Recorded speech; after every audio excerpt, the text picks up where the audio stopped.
thank you Kodeska dan Given. Tadi kayaknya seru banget ya pada ngomongin apa sih Daud dan ya gitulah. Nah, sebelum kita mau mendengarkan sharing dari Kak Sam ini, aku mau minta teman-teman yuk yang belum on cam boleh di on cam biar kita bisa lihat satu sama lain.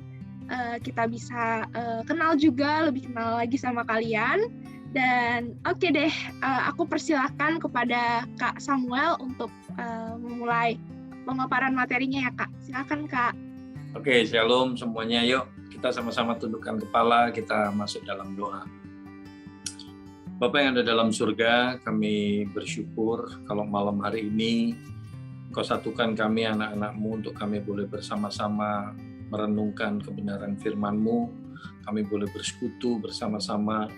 Dan Tuhan, kami mohon Kau yang mengurapi hamba-Mu yang akan menguraikan firman-Mu, dan Kau juga yang mengurapi setiap kami yang menerimanya. Kau memampukan untuk kami boleh mengerti kebenaran firman-Mu. Lebih dari itu, Kau memampukan kami untuk kami boleh melakukannya di dalam kehidupan kami sehari-hari. Terima kasih ya Tuhan, berbicaralah kepada kami karena kami siap untuk menerimanya. Dalam nama Tuhan Yesus kami berdoa dan mengucap syukur. Amin. Oke, sebelumnya thank you banget Pak Edi dan juga teman-teman yang lain yang kasih kesempatan untuk Kak Sam boleh sharing firman Tuhan di persekutuan ini. Hari ini Kak Sam diminta sharing tentang dosa. Yuk sama-sama kita lihat di bagian firman Tuhan di dalam Roma pasal yang ke-6. Kita lihat Roma pasal yang ke-6. Ini jangan dibuka dulu untuk yang slide-nya ini. Kita baca Alkitab kita Roma pasal yang ke-6 ayat 1 sampai ayat yang ke-14. Kalau teman-teman sudah ketemu, kita baca bagian ini. Jika demikian, apakah yang hendak kita katakan? Bolehkah kita bertekun dalam dosa supaya semakin bertambah kasih karunia itu? Sekali-kali tidak. Bukankah kita telah mati bagi dosa? Bagaimanakah kita masih dapat hidup di dalamnya? Atau tidak tahukah kamu bahwa kita semua yang telah dibaptis dalam Kristus telah dibaptis dalam kematiannya? Dengan demikian kita telah dikuburkan bersama-sama dengan Dia oleh baptisan dalam kematian, supaya sama seperti Kristus telah dibangkitkan dari antara orang mati oleh kemuliaan Bapa, demikian juga kita akan hidup dalam hidup yang baru. Sebab jika kita telah menjadi satu dengan apa yang sama dengan kematiannya, kita juga akan menjadi satu dengan apa yang sama dengan kebangkitannya. Karena kita tahu bahwa manusia lama kita telah turut disalibkan. Ini yang penting ya, manusia lama kita telah turut disalibkan. Supaya tubuh dosa kita hilang kuasanya. Agar jangan kita menghambakan diri lagi kepada dosa. Ini juga statement yang penting dari Rasul Paulus, agar kita jangan menghambakan diri lagi kepada dosa. Sebab siapa yang telah mati, ia telah bebas dari dosa. Jadi, jika kita telah mati karena Kristus, kita percaya bahwa kita akan hidup juga dengan Dia. Karena kita tahu bahwa Kristus sesudah Ia bangkit dari antara orang mati, tidak mati lagi. Maut tidak berkuasa lagi atas Dia.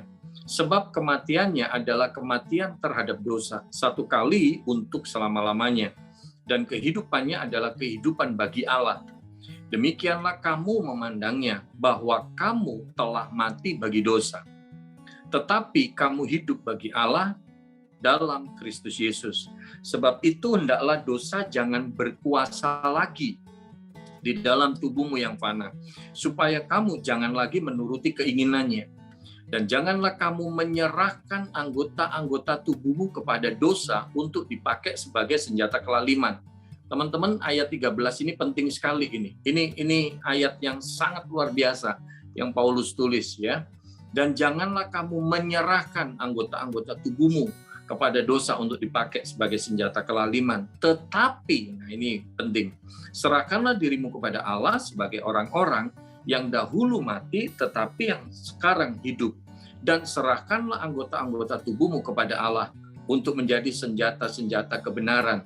Sebab kamu tidak dikuasai lagi oleh dosa, karena kamu tidak berada di bawah hukum Taurat, tetapi di bawah kasih karunia. Nah, teman-teman, pembahasan tentang dosa ini menarik sekali. Karena apa? Kita tahu bahwa fondasi kekristenan, bahwa Yesus datang ke dalam dunia adalah untuk mengampuni segala dosa dan kesalahan kita. Yesus memberikan keselamatan buat setiap kita, tetapi anehnya kalau seumpama kita yang sudah diampuni, kita yang sudah diselamatkan, tapi kita masih terus hidup di dalam dosa. Ini aneh banget. Ini hal yang sangat ironis banget. Rasul Paulus di dalam bagian ini memberikan sebuah penjelasan yang sangat tegas bahwa ngomongin tentang kasih karunia Allah, betul, kita hidup di bawah kasih karunia, tetapi bukan berarti terus kita ini seenaknya berbuat dosa. Tuhan nggak mau itu terjadi. Nah, Kak Sam pengen sharing beberapa hal ya, karena waktu kita nggak banyak. Kak Sam dibatasin cuma sampai jam 9 ini ya pertemuan kita. Coba kita lihat slide kita ini. Nah, dalam bahasa Yunani itu ada beberapa kata, paling tidak ada 4 kata ini yang penting, yang memberikan pengertian tentang dosa. Coba tolong dibuka slide selanjutnya itu. Yang pertama adalah hamartia. Hamartia itu apa, teman-teman? Hamartia itu berarti pelanggaran, bisa diartikan juga meleset. Jadi kalau seumpama kita memanah, anak panahnya itu nggak tepat pada sasaran, tapi meleset. Nah, itu pengertian hamartia. Tidak mengenai sasaran, menyimpang dari jalan kebenaran, perbuatan yang salah atau berdosa kepada Allah. Ini pengertian yang pertama. Jadi kalau hidup kita melakukan perbuatan dosa, sebenarnya kita ini melenceng dari tujuannya Tuhan. Tuhan punya tujuan seumpama arahnya ke A, tapi ternyata kita melangkahnya ke B. Meleset dari sasarannya Tuhan, melenceng dari apa yang Tuhan mau. Itu yang diartikan hamartia ini, yang diartikan tentang dosa ini. Tetapi ada kata yang kedua yang dipakai, adikia. Adikia itu artinya apa? Artinya sebuah kejahatan. Ketika seseorang melakukan perbuatan jahat, kelaliman, ketidakadilan. Jadi kalau seumpama hakim, dia memberikan keputusan yang nggak benar. Itu namanya nggak adil. Nah, itulah yang termasuk juga dosa. Orang yang benar bisa divonis salah. Orang yang salah bisa dijadikan benar. Nah, itu sebenarnya perbuatan nggak adil. Itu gambarannya adikia. Itu yang dimaksudkan tentang dosa, yaitu ketidakadilan. Juga ketidakbenaran hati. Ketidakbenaran hati ataupun kehidupan. Jadi artinya gini, teman-teman. Kalau kita jadi orang Kristen, kita mengatakan diri kita ini Kristen, kita mengatakan, gue anak Tuhan. Gue sudah dibaptis. Gue sudah diampuni. Tapi ternyata tiap minggu kita ibadah. Bisa jadi tiap minggu kita pelayanan. Tapi kalau hati kita nggak benar, hidup kita nggak benar, tiap minggu ibadah, tiap minggu pelayanan, tapi ternyata hati pikiran kita masih nyimpen benci, nyimpen dendam sama orang, terus kehidupan kita sehari-hari ini nggak beres, tiap minggu ibadah, tapi ternyata nonton film porno jalan terus, buka website yang nggak benar jalan terus, omongan-omongan yang jorok jalan terus. Itu artinya hati pikiran kita dan hidup kita nggak benar. Itu yang diartikan adikia ini. Jadi kejahatan di dalam hati ketika kamu benci, kamu nyimpen dendam, kamu nggak mau ngampunin orang. Nah, ini yang digolongkan kejahatan dalam hati dan pikiran. Kita Kristen, tapi jahat. Dosa nggak di mata Tuhan? Dosa. Itu dosa. Ini yang diartikan adikia, yaitu kejahatan, ketidakadilan, dan lain sebagainya. Begitu. Kemudian ada kata yang ketiga yang dipakai, yaitu anomia. Anomia ini artinya apa? Kedurhakaan. Pelanggaran hukum. Kemudian apa? Menghina atau menentang hukum Allah. Nah, sering nggak kita anak-anak Tuhan ngelakuin itu? Pernah nggak? Sering nggak kita ngelakuin itu? Meskipun kita udah Kristen. Kalau diartikan anomia ini adalah kedurhakaan. Jujur ngomong. Kamu sering nggak bohongin orang tuamu? Kita sering nggak bohong sama orang lain? Contoh simpel. Kalau seumpama ditanya sama orang tua kita, kamu udah kerjain tugasnya? Kita bilang, udah. Padahal belum. Itu bohong. Itu durhaka. Itu dosa.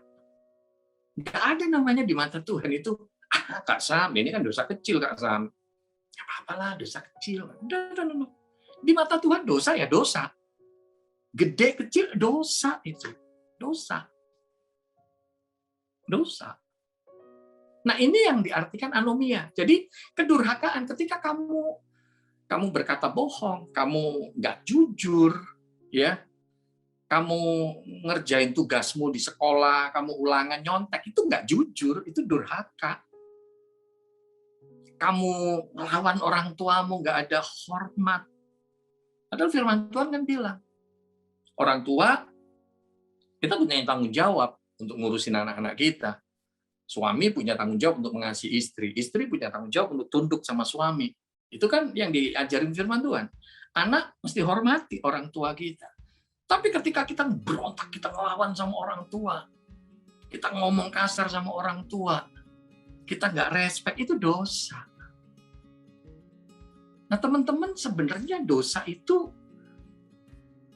aplikasinya banyak, luas sekali. Kak Sam senang sih ngomongin topik ini dan ngomongin hal yang simpel aja lah, yang simpel gitu. Karena tadinya Kak Sam juga sadari, Kak Sam ini tadinya hidupnya nggak beres, teman-teman. Kak Sam tadinya hidupnya hancur. Kak Sam ngerokok, mabok, judi, hidupnya berantem, gerombolan sama anak-anak yang tukang tawuran. Hancur hidupnya Kak Sam.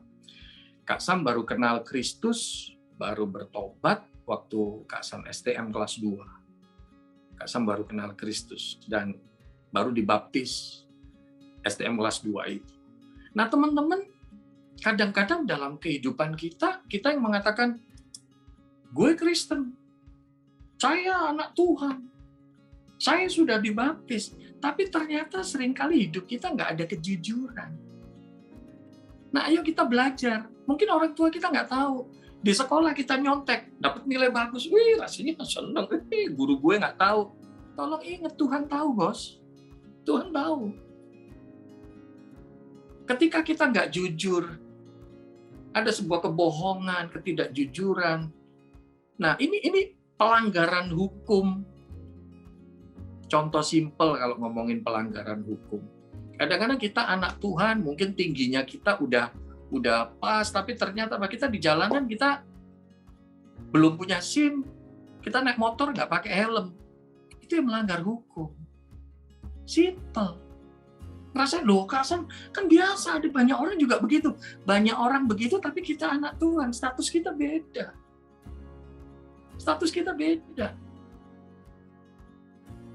Kak Sam sekarang anaknya Kak Sam yang paling gede SMA kelas 1. Dan dia tingginya lebih tinggi dari Kak Sam. Kak Sam 173. Anaknya Kak Sam ini SMA kelas 1 tingginya 182. Baru 15 tahun. Bolak-balik ngomong sama Kak Sam, "Pak, ayo dong, Pak. Aku mau pakai motor ya, Pak." "Udahlah, nggak apa-apa lah, Pak. Kan kakiku udah nyampe." Kak Sam bilang, Enggak, bos. Papa nggak mau kasih. Kak Sam sama anaknya Kak Sam, ya kadang dia panggil bos atau apa, ya santai aja. Kak Sam sama anaknya Kak Sam begitu. Dan Kak Sam bilang, enggak. "Lo kenapa, Pak? Kakiku kan udah nyampe. Kan aku bisa aja naik motor. Enggak apa-apa." Kak Sam bilang sama anaknya Kak Sam, "Enggak. Papa nggak mau ngajarin kamu nggak taat. Papa bisa aja kasih pinjem motor buat kamu pakai. Papa tahu kamu udah bisa pakai. Tapi tolong ingat, ketika Papa okein untuk kamu pakai motor, padahal kamu belum punya SIM, itu artinya Papa approve dengan yang namanya pelanggaran hukum. Papa artinya deal dengan pelanggaran hukum itu. Papa nggak mau. Nanti ada waktunya. Ketika kamu udah punya SIM, kamu umur 17, oke, Papa akan ajarin kamu untuk nyetir mobil, papa akan kasih kamu untuk kamu bawa motor, no problem. Nah, teman-teman, anomia ini adalah pelanggaran hukum. Kemudian dikatakan di situ bahwa menghina atau menentang hukum Allah. Menghina atau menentang hukum Allah ini contohnya simpel sekali. Kalau kamu tahu firman Tuhan yang mengatakan ampuni, tapi kamu keraskan hati, kamu ngotot, aku nggak mau ngampuni. Aku nggak mau ngampuni. Kamu tetap lebih senang nyimpen marah, nyimpen dendam sama orang itu. Kamu lebih senang menyimpan itu. Itu namanya kamu menentang hukum Allah. Terus contoh lagi, ini kalau seumpama agak melenceng dikit ya, ngomongin firman Tuhan jelas banget bilang, jangan kamu jadi pasangan yang nggak seimbang dengan orang yang nggak seiman. Ya, firman Tuhan kan bilang begitu jelas. Tapi ternyata, nggak apa-apa Kak Sam. Kita ntar punya doi yang bukan Kristen juga nggak apa-apa lah. Nggak apa-apa. Atau juga banyak yang ngelakuin begitu. Itu namanya kita menghina hukum Tuhan. Itu namanya kita nggak obey. Kak Sam tegesin ke anak-anaknya Kak Sam. Oke, papa nggak masalah kalau cuma mau kamu naksir cewek atau apa, no problem buat papa. Kak Sam ngomong gitu sama anak-anaknya Kak Sam. Tetapi ingat, papa cuma minta satu. Pasti anak Tuhan. Dua, yang papa minta sama kamu, yang kamu suka, harus lawan jenis. Nggak boleh sejenis. Ketawa mereka, papa ada aja. Tapi Kak Sam tegesin itu ke anak-anaknya Kak Sam, mesti anak Tuhan. Mesti anak Tuhan. Dan kadang-kadang mereka dengan enaknya aja sharing sama Kak Sam, bahwa Pak, ini kayaknya ada nih Pak yang begini-begini nih. Tapi bukan anak Tuhan Pak. Kamu tahu kan aturannya gimana? Iya Pak, enggak, aku nggak mau. Nah, artinya dia tahu rule-nya gimana. Ketika kita tetap melanggar itu artinya kita bukan hanya menentang hukum Allah, tapi sebenarnya dalam tanda petik kita sedang menghina hukum Allah yang sudah ada. Nah itu. Kemudian ada satu kata lagi yang dipakai, yaitu apistia. Apistia itu apa artinya? Yaitu mengkhianati kepercayaan atau tidak setia, tidak percaya, lemah iman. Nah, apistia ini yang diartikan mengkhianati kepercayaan. Tuhan sayang sama kita, Tuhan mencintai kita. Betul. Tapi mari kita belajar kepercayaan. Mari kita belajar jaga itu, kepercayaan itu. Jangan sampai akhirnya kita nggak setia sama Tuhan. Seringkali kita memandang bahwa iya, Tuhan tetap setia meskipun kita tidak setia. Loh, tapi kamu harus berusaha untuk hidup setia dalam Tuhan. Meskipun seringkali kita jatuh bangun untuk kita belajar setia. Tapi tolong diingat, bukan berarti terus kita sengaja kita mengkhianati kasihnya Tuhan. Kita sengaja mengkhianati kepercayaannya Tuhan buat kita. Nah teman-teman, itu yang bagi Kak Sam sih, menurut Kak Sam, itu sangat mendukakan hatinya Tuhan. Sangat mendukakan hatinya Tuhan. Contoh simpel bangsa Israel, kita lihat gimana Tuhan itu sayang banget sama bangsa Israel. Mereka jadi budak di Mesir, mereka dibawa keluar. Tuhan suruh Musa untuk bawa keluar. Tuhan mau berkati mereka untuk masuk tanah Kanaan. Tapi ternyata apa? Ketika mereka udah dibawa keluar di padang gurun, mereka ngalamin masalah, mereka ngalamin pergumulan, mereka ngalamin kesulitan. Akhirnya marah sama Musa. Berapa kali mereka protes sama Tuhan. Mereka ngerasa kecewa, kok dibawa Tuhan sengsara kayak gini. Ketika Musa menghadap Tuhan, ternyata apa? Udahlah, bikin aja deh patung lembu emas. Bikin. Itu namanya pengkhianatan itu di situ. Nah kadang-kadang nggak sedikit hidup orang Kristen juga begitu. Kita mengkhianati cinta kasihnya Tuhan. Udah tahu itu nggak boleh, tapi ternyata kita tetap lakukan itu. Makanya dibilang di Alkitab bahwa Tuhan kita itu Tuhan yang cemburu. Apa artinya cemburu? Cemburu itu artinya mempertahankan milik. Karena kita ini umat tebusannya, Tuhan sayang banget. Tuhan mau pertahankan kita. Tapi ternyata apa? Kita melenceng seringkali. Nggak sedikit anak-anak Tuhan yang katanya anak Tuhan, ambil pasangan yang bukan seiman.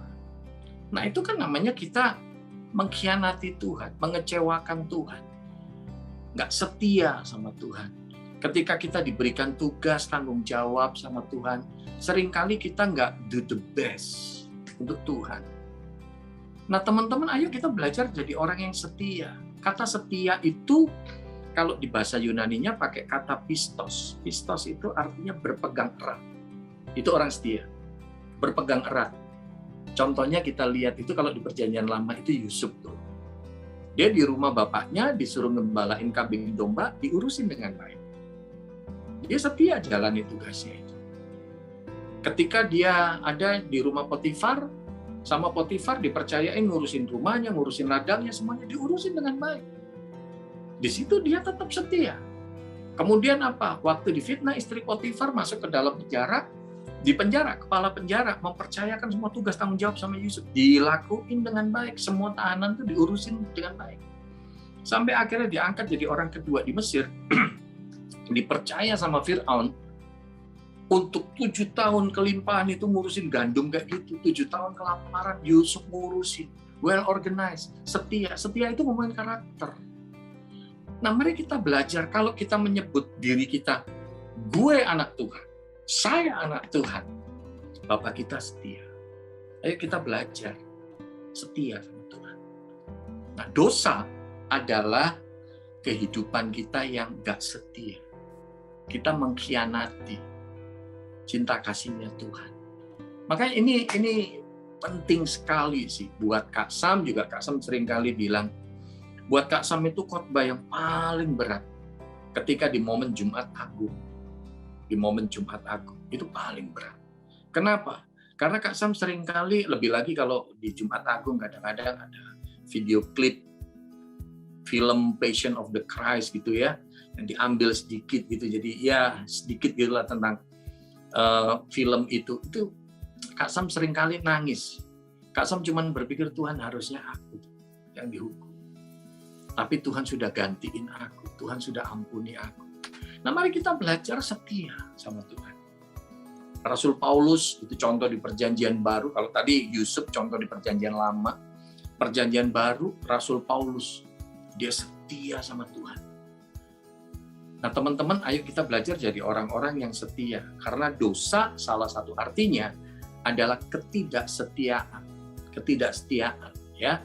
Makanya Kak Sam seringkali kalau seumpama ceramah LSD atau apa love, sex and dating, Kak Sam suka ngomong, tolong ingat kalau punya pasangan satu ya satu. Kak Sam juga ajarin ke anak-anaknya Kak Sam. Kak Sam udah mulai sampein ke mereka. Papa nggak cegah kamu pacaran, tapi tolong ingat, belajar kalau kamu sudah mengatakan kamu suka sama dia, kamu jadian sama dia, satu ya satu. Nggak ada ceritanya, kalau ditanya, doi lu yang mana? Nah, itu. Loh, kok banyak banget? Ya doinya sih ini, yang ini apa? Ini kan CLBK, Cinta Lama Bersemi Kembali. Ini TTM. Yang ini Sevilla, yang ini gebetan. Lo tolong ingat, Tuhan nggak suka yang namanya ketidaksetiaan. Setia itu ngomongin karakter. Kalau orang waktu dia pacaran aja berani gitu, ketika dia nikah nggak jauh dari perselingkuhan. Tolong diingat, tidak setia itu adalah dosa. Ya. Nah, oke, slide selanjutnya. Slide selanjutnya. Coba kita lihat bagian ini. Nah, dosa di kalangan remaja itu apa? Ya sebenarnya luas sekali, teman-teman. Luas sekali, banyak sekali aplikasinya. Tapi di dalam bagian ini dikatakan, janganlah kamu mengasihi dunia, ya. Jangan kamu mengasihi dunia. Arti mengasihi itu artinya hati, pikiranmu, kehidupanmu terpikat atau terikat dengan dunia ini. Itu loh kata mengasihi itu. Dalam bahasa aslinya itu artinya seperti itu. Jangan hatimu, pikiranmu, kehidupanmu terikat dan terpikat sama tawaran-tawaran dunia ini. Gitu maksudnya ya. dan apa yang ada di dalamnya. Jikalau orang mengasihi dunia, maka kasih akan Bapa tidak ada dalam orang itu. Oke. Kemudian apa dikatakan di situ? Sebab semua yang ada di dalam dunia yaitu keinginan daging. Satu. Ini dosa ini seringkali berkaitan dengan keinginan daging dan keinginan mata. Ini yang kedua. Serta keangkuhan hidup. Ini tiga, ya.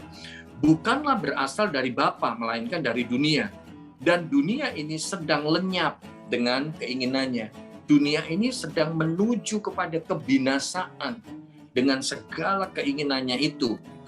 Tetapi orang yang melakukan kehendak Allah tetap hidup selama-lamanya. Teman-teman, ini 3 ciri tentang dosa. Sebenarnya sih nggak cuma di kalangan remaja, tapi perbuatan dosa pada umumnya kalau digolongin ini 3 ini. 1, yaitu keinginan daging. Orang yang pacaran tapi melakukan free sex, ya. Hubungan seks sebelum menikah. Nah ini termasuk golongan keinginan daging. Hari-hari ini bagi orang-orang di dunia hal itu dianggapnya wajar. Dianggapnya nggak apa-apa ya, dunia semuanya udah begitu kok. Kadang-kadang kita merasa bahwa sekarang udah semuanya ngelakuin itu jadi dianggapnya wajar. Tolong diingat teman-teman, status kita sebagai anak Tuhan. Kita punya hukum yang mesti kita taati. Ini yang penting. Maka dari itu, kalau kita lihat di beberapa negara, malahan hari-hari ini, pasangan yang sejenis itu sudah bisa diberkati. Nah, itu sangat-sangat ironis, teman-teman. Itu sangat ironis. Ya, kalau semua teman-teman baca di dalam kitab Roma pasal 1 mulai ayat 18 dan seterusnya, itu ngomongin tentang kefasikan. Salah satunya bicara tentang kefasikan itu adalah orang yang tidak menghormati kekudusan pernikahan. Di situ dibilang tuh laki-laki dengan laki-laki. Nah, homoseksual. Kalau ada laki-laki dengan laki-laki, berarti ada perempuan dengan perempuan. Lesbian. Nah, ini ada homoseks, ada lesbian. Teman-teman, itu ngomongin tentang keinginan daging. Hati-hati sekali, ya. Ini ngomongin dosa yang berkaitan dengan keinginan daging begitu luas. Orang sudah punya pasangan, sudah menikah, tapi ternyata selingkuh. Nah, ini ngomongin keinginan daging. Ada begitu banyak. Aplikasinya luas sekali. Makanya ini sebenarnya dalam waktu yang segini ini rada mepet kalau kita ngomongin tentang dosa overall, tapi Kak Sam coba singkat ini ya. Kemudian yang kedua, keinginan mata. Keinginan mata. Makanya ada satu lagu sekolah minggu kan, hati-hati gunakan matamu, gitu kan. Ya. Keinginan mata, hati-hati, kita mesti jaga mata kita. Makanya Kak Sam suka bilang, ketika Kak Sam khotbah di gereja, Kak Sam nggak kaget kalau orang di gereja memuji menyembah Tuhan kayaknya hebat. Kak Sam seringkali bilang, Kak Sam nggak kaget orang bisa pelayanan nampaknya hebat di gereja. Kak Sam seringkali juga khotbah di kalangan GBI Pantekosta Karismatik. Kak Sam suka bilang, Kak Sam nggak kaget orang di gereja jago berbahasa roh. Nggak kaget. Tapi pertanyaannya, dalam kehidupan kamu sehari-hari, apa yang kamu lakuin? Jangan-jangan website porno kita buka, tontonan-tontonan yang nggak benar yang kita buka. Nah, mari kita belajar jujur, mata kita ini kita pakai untuk apa? Keinginan mata, ini yang disebutkan di Alkitab. Hati-hati, hati-hati. Belum lagi kalau ngomongin sekarang banyak deh ngomongin dosa yang berkaitan dengan mata. Kita buka IG juga, waduh banyaknya kayak begitu. Belum lagi nanti orang yang bikin TikTok lah, yang apalah sekarang. Wah, banyak sekali. Dan seakan-akan mereka memandangnya normal, mereka memandangnya biasa melakukan itu. Tolong diingat, kita sebagai anak-anak Tuhan, hati-hati dengan mata kita. Tapi ada yang ketiga, yaitu keangkuhan hidup, dosa kesombongan. Ini kembali lagi. Iblis memang dari awalnya dia pengen meninggikan diri. Selalu dia coba tarik orang, dibawa orang-orang itu kepada dosa kesombongan. Hati-hati dengan dosa kesombongan. Makanya kalau Kak Sam khotbah di sekolah, Kak Sam suka bilang, Nggak salah kalau kamu di sekolah, kamu punya prestasi yang baik, kamu pinter, kamu bisa ranking 1. No problem. Nggak salah. Tapi hati-hati. Jangan sampai akhirnya kamu sombong, merasa diri hebat. Gue. Hati-hati dengan dosa kesombongan. Teman-teman, ini yang perlu kita jaga. Jangan sampai kita hidup di dalam keangkuhan hidup. Ya, karena itu dosa. Tuhan nggak suka dengan sebuah kesombongan. Makanya Kak Sam suka bilang kalau seumpama, wah kamu hebat, kamu dipuji sama orang, cukup katakan thank you. Selebihnya apa? Puji Tuhan. Jadi kalau dipuji sama orang, waduh kamu ya waktu pelayanan, dahsyat loh. Waktu kamu jadi worship leader, waduh itu nyembah Tuhan luar biasa. Hebat banget kamu. Cukup bilang thank you. Karena dipuji sama dia, ya bilang thank you. Tapi selebihnya kita mesti bilang puji Tuhan. Artinya apa? Dengan semua yang aku lakukan, pujilah nama Tuhan. Nggak perlu kita yang disombong. Nggak perlu kita yang dibanggain. Makanya hati-hati dengan dosa kesombongan. Nah teman-teman, ini penting. Oke? Nah bagian yang terakhir, slide yang terakhir, coba kita lihat bagian ini. Ya, ini kalau ngomongin hal-hal apa yang bisa membuat kita ini terbebas dari dosa, wah ini nggak bisa kita bahas cuman dalam waktu yang segini. Ini lebih sering sih bisa ngobrol gitu. Nah, karena itu bisa case by case. Tapi paling tidak ada 5 saringan ini. Sebenarnya ayat-ayat ini konteksnya itu bicara tentang orang yang kalau diundang urusan makan daging dan lain sebagainya. Tapi prinsipnya 5 saringan ini bisa kita pakai. Kalau seumpama kita waduh kebetot untuk ngelakuin perbuatan dosa, nah 5 saringan ini. Coba kita lihat. 1 Korintus pasal yang ke-10. 1 Korintus pasal yang 10. Coba lihat teman-teman bagian ini. 1 Korintus pasal 10.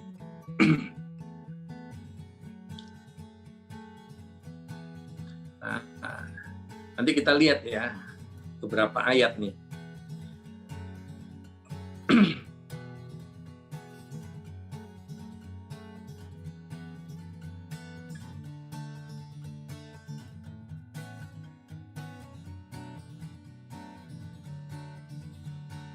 Waduh, sorry, internetnya lagi agak nge-lag.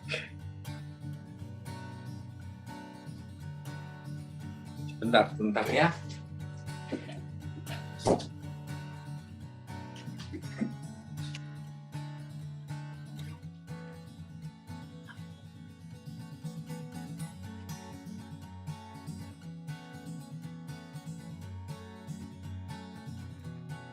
Oke, Kak Sam coba bukain dari Alkitab ini. 1 Korintus pasal yang ke-10. Saringan yang pertama itu ada di ayat 23, teman-teman. Di ayat 23 dikatakan, segala sesuatu diperbolehkan, benar, tetapi bukan segala sesuatu berguna. Ini yang pertama. Kalau kita boleh dikatakan kita ada tawaran untuk melakukan perbuatan dosa, mungkin diajak, mungkin kita digoda dan lain sebagainya, kita mesti tanya pada diri kita, hal itu berguna apa enggak buat kita? Makanya Kak Tam kebetulan tipe orang yang orang itu lebih senang untuk ngambil keputusan sendiri. Makanya anak-anaknya Kak Sam juga Kak Sam dorong untuk itu. Jadi seringkali kalau semua, Pak aku boleh begini nggak? Boleh begini nggak? Menurut kamu, nah Kak Sam bagiin bagian ini. Itu berguna nggak buat kamu? Jadi kalau semua ditanya, Pak aku boleh ngerokok nggak? Pak aku boleh minum minuman keras nggak? Kak Sam nggak senang langsung bilang, nggak boleh, nggak. Kak Sam bukan tipe yang begitu. Tapi Kak Sam langsung tanya balik, kira-kira itu berguna nggak buat kamu? Nah ini, ya. Jadi berguna nggak buat kita? Ini pertanyaan yang pertama, saringan yang pertama, filter yang pertama. Ingat, kita ini sebagai anak Tuhan. Kemudian di dalam ayat yang ke-23 itu dikatakan, segala sesuatu diperbolehkan, benar, tetapi bukan segala sesuatu membangun. Ini saringan yang kedua. Di dalam kehidupan kita, ketika kita mau melakukan sesuatu, teman-teman, yang perlu kita ingat apa? Itu membangun iman kita atau tidak. Kak Sam pernah ditanya sama seseorang begini, Pak Sam, orang Kristen itu boleh ngerokok nggak? Kak Sam bilang, oh nggak boleh Pak, karena itu bapak-bapak yang nanya. Terus dibilang, tapi kan di Alkitab nggak pernah ada ayat yang bilang dilarang merokok. Terus akhirnya Kak Sam waktu itu sempat bingung, Tuhan aku jawab apa nih? Karena di Alkitab memang nggak ada ayat yang tulisannya dilarang merokok. Dan akhirnya Tuhan kasih hikmat ke Kak Sam. Kak Sam bilang, Pak kalau cari tulisan dilarang merokok, yang ada bukan di Alkitab, tapi di pom bensin. Tapi prinsipnya di Alkitab ada. Kak Sam ajak lihat ayat ini. Itu berguna nggak buat kita? Berguna buat kesehatan kita nggak? Baik nggak buat kesehatan kita? Terus Kak Sam tanya yang kedua, Pak ketika Anda ngerokok, ada nggak orang waktu ngerokok gini imannya dibangun, imannya diteguhkan? Ada nggak orang waktu ngerokok gini, oh Tuhan Engkau baik? Nggak pernah, nggak ada. Melalui firman Tuhan, iman kita dibangun, bukan melalui rokok. Tapi yang ketiga, di dalam ayat 31, di situ dikatakan, Aku menjawab jika engkau makan, atau jika engkau minum, atau jika engkau melakukan sesuatu yang lain. Melakukan sesuatu yang lain itu luas sekali. Ya, jika engkau makan, jika engkau minum, atau melakukan sesuatu yang lain, lakukanlah semuanya itu untuk kemuliaan Allah. Nah ini teman-teman yang kita perlu tanya, waktu kamu digoda atau kamu mulai mau diseret untuk melakukan sesuatu itu, yang mungkin kamu ngerasa, waduh ini dosa ini kayaknya. Ini, aduh boleh nggak ya, boleh nggak ya? Nah ini ada saringan yang ketiga. Itu memuliakan Allah nggak? Waktu kamu ngomong kotor, segala macam, ini lebih lagi nih anak-anak muda, anak-anak remaja sekarang yang wah di dunia game, ya dikit-dikit omongannya yang seperti itu. Kemudian apa? Ketika orang pacaran, ngelakuin free sex, segala macam, orang rokok, orang mabok, segala macam, itu memuliakan Allah nggak? Apa yang kita lakukan itu memuliakan Allah nggak? Kalau nggak memuliakan Allah, ya jangan dilakukan. Tapi decision maker-nya siapa? Kita sendiri. Kita sendiri. Itu memuliakan Allah apa enggak? Nah ini saringan yang ketiga. Kemudian yang keempat, di dalam ayat yang ke-32, janganlah kamu menimbulkan syak dalam hati orang, ya. Baik orang Yahudi maupun orang Yunani maupun jemaat Allah. Jangan menimbulkan syak, artinya apa? Jangan jadi batu sandungan. Jangan jadi batu sandungan bagi orang lain. Ini yang keempat. Kita perlu tanya, apa yang kita lakukan hari-hari ini, kira-kira itu jadi batu sandungan nggak buat orang lain? Makanya waktu itu juga sempat ada yang mengatakan begini, wah Kak Sam, kita orang Kristen, kita mau pakai anting, kita mau pakai tato, wah kayak apapun nggak apa-apa. Nggak apa-apa, kan yang penting hatinya, Terus Kak Sam bilang gini, oke, Kak Sam hamba Tuhan, kalau semua Kak Sam sekarang diundang khotbah di persekutuan ini, Kak Sam datang mau khotbah, Kak Sam pakai jaket, belakangnya, wah ada tengkorak yang begini, dari grup band Guns N' Roses. Rambut Kak Sam pang begitu, Kak Sam pakai anting, wih, sini ditindik. Adanya Kak Sam tato sana sini. Kira-kira kamu mau dengerin firman? Kamu tersandung nggak kalau semua Kak Sam dengan gaya yang kayak begitu? Dan akhirnya anak remaja ini mikir, iya ya aneh juga sih Kak Sam. Nah iya. Ayo kita belajar, hidup kita jadi batu sandungan nggak? Kalau seumpama kayak sekarang, Kak Sam merokok. Firman Tuhan bilang, segala sesuatu diperbolehkan benar. Tapi itu berguna nggak? Itu memuliakan Tuhan nggak? Itu membangun iman kita nggak? Itu jadi batu sandungan nggak? Ketika Kak Sam merokok seumpama, terus jemaat ngelihat, loh ini hamba Tuhan kok begini. Nah, hidup Kak Sam jadi batu sandungan buat orang lain. Nah teman-teman, ini yang keempat. Yang kelima, yang terakhir. Kelima, yang terakhir di dalam ayat 33, sama seperti aku juga berusaha menyenangkan hati semua orang dalam segala hal, bukan untuk kepentingan diriku, tetapi untuk kepentingan orang banyak, supaya mereka beroleh selamat. Nah ini yang kelima. Hidup kita menjadi kesaksian nggak? Rasul Paulus katakan, aku berusaha untuk menyenangkan semua orang. Tujuannya apa? Supaya mereka beroleh selamat. Artinya supaya setiap orang bisa mengalami kasih karunia-Nya Tuhan. Nah teman-teman, Kak Sam rindu sekali bahwa 5 hal ini boleh menjadi filter buat kita. Tanya pada diri kita sendiri, karena kita yang jadi decision maker. Jadi Kak Sam lebih senang bahwa kita menjadi orang-orang yang dewasa, yang bisa ngambil keputusan. Jadi bukan karena, si A boleh, ini si B nggak boleh. No, tapi ambil keputusan. Karena kita adalah orang-orang yang dewasa. Nah, itu penting. Ya, biarlah beberapa bagian ini boleh jadi berkat buat kita. Oke, yuk kita tundukkan kepala, kita masuk dalam doa. Kami bersyukur Tuhan kalau kami boleh merenungkan kebenaran firman-Mu di malam hari ini. Meskipun secara singkat, secara sederhana, tapi biarlah kebenaran firman-Mu ini menjadi rema, menjadi berkat, menjadi kekuatan buat setiap kami. Dalam nama Tuhan Yesus, kami berdoa dan mengucap syukur. Amin.